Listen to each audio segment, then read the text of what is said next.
அதிமுக கூட்டணியின் ஜவுளி தொழில் மற்றும் நெசவாளர் நலன் வாக்குறுதிகள்.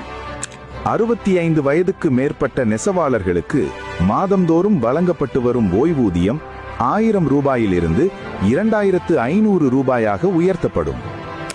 பங்கர் பீமா யோஜனா கைத்தறி நெசவாளர்களுக்கான காப்பீட்டு திட்டத்தில் ஏற்கனவே வழங்கப்பட்டு வந்த ரூபாய் 2 லட்சம் மீண்டும் தொடர்வதற்கும் அத்தொகையை ரூபாய் 3 லட்சமாக உயர்த்தியும் வழங்க நடவடிக்கை எடுக்கப்படும்.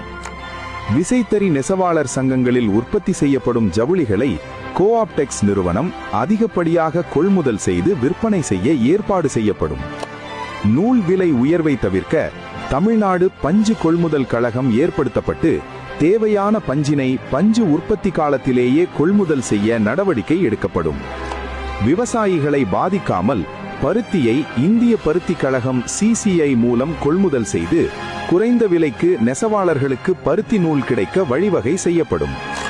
தமிழக அரசு வழங்கும் விலையில்லா வேட்டி, சேலை மற்றும் பள்ளி சீருடைகள் முழுவதும் தமிழ்நாட்டிலேயே நெசவாளர் கூட்டுறவு சங்கங்கள் மூலமாக உற்பத்தி செய்து கொள்முதல் செய்யப்படும்.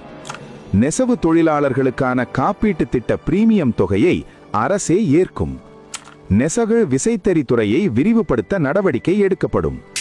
நெசவாளர்கள் பயன்பெறும் வகையில் நெசவு கூடத்தோடு சேர்ந்த பசுமை வீடுகள் கட்டித்தரப்படும்.